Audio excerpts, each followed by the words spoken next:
I have a two-part question regarding how you evaluate your managers. In your annual report, you wrote that Berkshire Hathaway owns good to great businesses and employs great to great managers, and we're thankful for that. When you hire a manager or evaluating the management team of a business you're thinking about buying, what are the qualities you look for? And some of your managers were entrepreneurs who started their businesses from scratch when their business models were unproven, and some of them took over businesses that were already performing well when they took charge.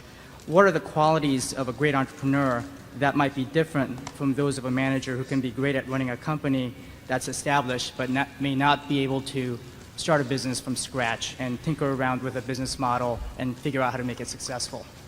Yeah, well, we love managers that have a passion for their business. And when we're buying a business, we have to ask ourselves, do they love the money or do they love the business?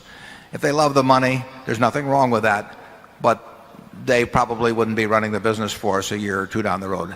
I think one difference is that people that create their own businesses, the entrepreneurs, probably on average would have a significantly greater degree of passion for those businesses than somebody that was just brought in a few years ago and sees themselves as making a profit in a few years on reselling the business and leaving.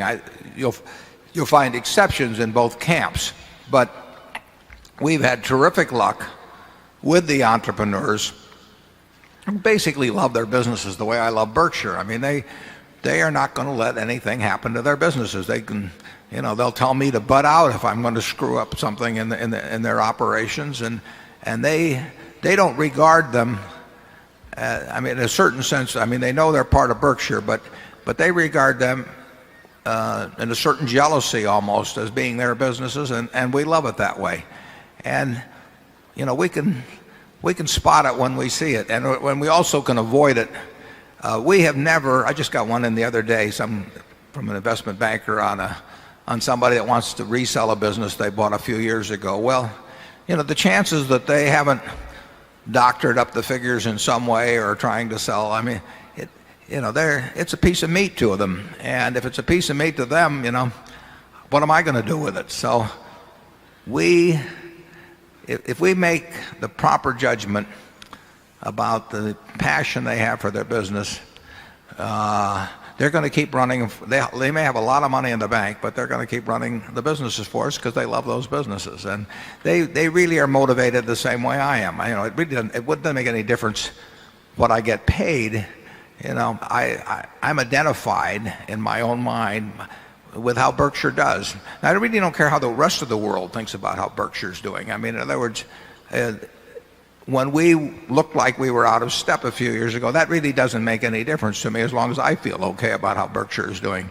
But I do, that's how I measure what I'm doing every day. Not by the price of the stock, but by what's going on in the business. And that's what we have, a group of managers like that. And I don't think there can't be a company in the country, in my view, that if you could figure out some way to measure the passion involved in terms of running their business, I don't think there's anybody that could come close to matching the quantity that we have managed to marshal together at Berkshire. It's been accidental over time, but it's really almost unique. I think it is unique. Charlie? Well, it's very interesting to think about what matters most, the passion or the competence that was born in. Certainly, Berkshire is full of people who have a peculiar amount of passion in their love for their own business. And I would argue that probably the passion is more important than the brain power. Yeah, by the time they get to us, if they were passionate but incompetent, they don't get to us. I mean, they're not going to be there unless they're competent. But the question is whether they had a passion for money or a passion for their business to some degree. And they all like money. I mean, and the reason, and they like it partly because it enables them to build the business they love. But we're not going to see an incompetent but passionate manager by the time we start laying out a lot of money for a business.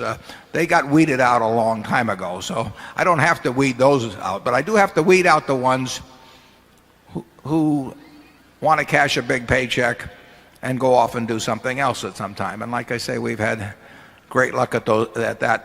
But we have literally, I mean, we see lots and lots of businesses usually owned by financial operator types, where it's absolutely clear that they have come in, they've leveraged it up, they played games with the accounting, that is about run out, and they want to sell it.